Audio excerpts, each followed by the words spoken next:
Hello guys, hello, this is for Aries. Aries, welcome dito sa ating channel. Kapalaran 888, welcome guys. Alamin natin kung anong messages, vibration, gabay, energy para sa lahat.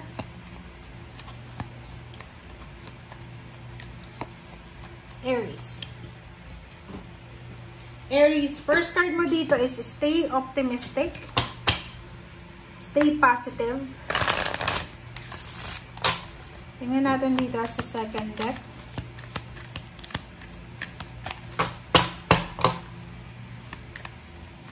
Aries, kung bago ka sa channel ko Aries, please like, share, and subscribe. Paki-press ang notification bell button para updated kayo sa mga videos. And thank you sa lahat ng Aries na nandito. Yung matagal ko ng subscribers, thank you guys sa inyong lahat. Okay, Aries, ano ba yung nararamdaman mo sa ngayon habang nanonood ka? Kasi yung unang message sa'yo ng iyong baraha is kailangan mo daw na maging positive. Be positive. Stay optimistic. Manatiling positibo. Sinasabi ng baraha dito na your dreams are coming true. Don't quit right before the miracle occurs. Kasi minsan, di ba, kung kailan parating na yung swerte, tsaka tayo sumuko. So, sinasabi ng baraha sa'yo, Aries, na comment down below guys, kasi para makita natin, ano ba yung emotion nyo, bakit kayo kailangan maging positibo. So, kasi dito, sinasabi na lahat ng pangarap mo sa buhay, lahat ng goals mo, lahat ng pinaplano mo sa buhay ay magkatotoo yan. But, para magkatotoo yan, kailangan maging positibo ka. Positibo ka, 'di ba? Kasi pag palagi tayong negative din yung ma-absorb ng buhay mo. Yung parang kung ano yung sinasend na kung naniniwala ka sa karma or naniniwala ka sa manifestation, kung ano yung sinasend out natin sa labas ng buhay natin, sa katawan natin, sa labas, yun din yung makukuha natin. So, your dreams are coming true, okay? Huwag kang sumuko. Siguro may mga pinagdadaanan ka ng mga financial problems, emotional problems, or mga uncertainty, but hindi yun rason para isuko mo kung ano yung pangarap mo or kung ano yung gusto mo. Okay? And second deck natin, second card is healing the past. I step into my future with strength and clarity. Diba? So, oras na Aries para bumangon ka. Pwedeng literal, masyado ka na sigurong nag-i-stay dyan sa comfort zone mo, sa kwarto mo, sa bahay nyo. Hindi ka na lumalabas ng bahay para maarawan man lang, parang ganon. Sa barahang ito, sinasabi na you need to go outside from your comfort zone. Kailangan na natin na mag-move forward. Kailangan na natin na lakasan ang ating loob para umalis dyan sa sitwasyon na alam mo na hindi na makakabuti sa'yo. Huwag mo nang dalhin yung past mo sa current situation mo and until future. Okay?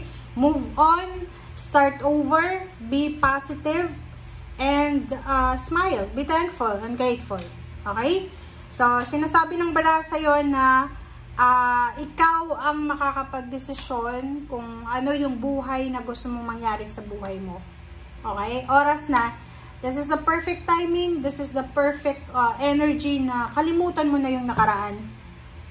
May mga bad habits ka, bad lifestyle, or kung naman, may bisyo ka ba, or kung ano pa man. Oras na para pagalingin natin ang nakaraan. Or halimbawa, relationship yan, niloko ka, in-scam ka, ninakawan ka, trinaydor ka sa nakaraan. So, oras na para pagalingin mo ang sarili mo. Okay?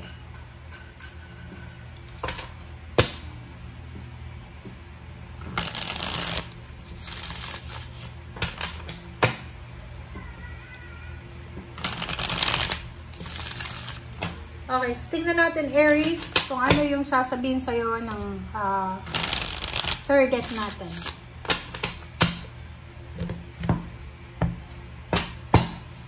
Okay, third deck natin is reverse na 5 of Pentacles. Wow!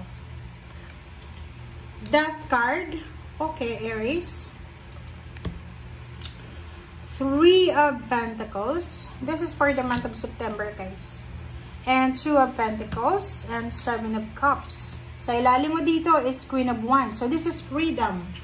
Freedom from any negativity, toxicity, financial problems, emotional pain, and heartaches.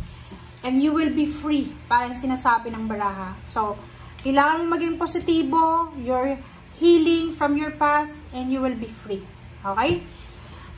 Five of Pentacles na reverse. Sinasabi ng baraha na tapos na. May problema ka siguro sa money, may health problems ka or anything. Sinasabi ng baraha sa'yo na simula ngayong September ay magtatapos na to. Okay? Simula ngayong September ay matatapos na, mawawala na daw yan. Three of Pentacles plus Two of Pentacles, sinasabi ng baraha na kung ano man na Five of Pentacles na pinagdaanan mo sa nakaraan, eto ay mag-heal na talaga. Kasi posibleng ikaw ay magsisimula ng business. Pwedeng ikaw ay magsisimulang mag-open this September ng business. There's a collaboration and partnership sa financial. There's a source of income, new job, new career, travel, or kano pa man. And Two of Pentacles, eto na yung simula, Aries, ng pagkakaroon ng balanse sa iyong financial. And Seven of Cups, sinasabi ng baraha na you are supported, you are guided, you are watched or being watched ng iyong mga spiritual helpers sa kung ano man na to na pagbabago, pagsisimula na ginagawa mo sa ngayon, especially sa usaping pera. Okay, so let's clarify.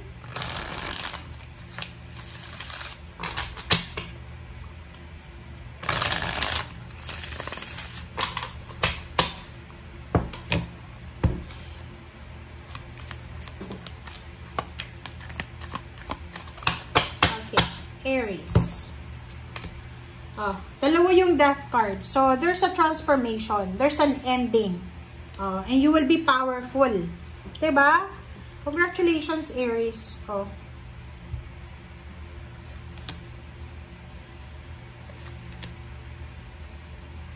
Wow. Okay. So, dito sa baraha mong to, dalawa yung Death card. So, dalawang sitwasyon sa buhay mo, dalawang estado sa buhay mo. It's either love and relationship, money, career, or financial. Ang posibleng matatapos na yung mga problema mo sa buhay. And parang ang phoenix rising from the ashes. Matatapos ang mga problema, babangon ng sobrang lakas. Okay? From not stable na relationship to sobrang stable na relationship. From unstable na financial and then sobrang stable na financial. Parang ganun. And Knight of Cups and Nine of Wands, sinasabi ng barahan na sa usaping relationship, posibleng maraming beses ka na nag-iisip kung ano yung gagawin mo sa relationship. Kasi pwedeng pagod ka na sa pakikipag-deal sa taong yan, sa karelasyon mo. And dito sa barahang to, sinasabi ng barahan na tapos na yung mga panahon na sobra kang mag-isip about relationship. Kasi dito sa barahang to, sinasabi na you're decided, diba?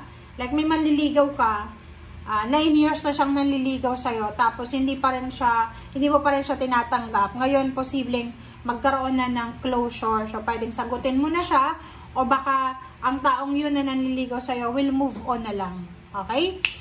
Okay guys, so thank you for watching and see you again, Aries. Bye!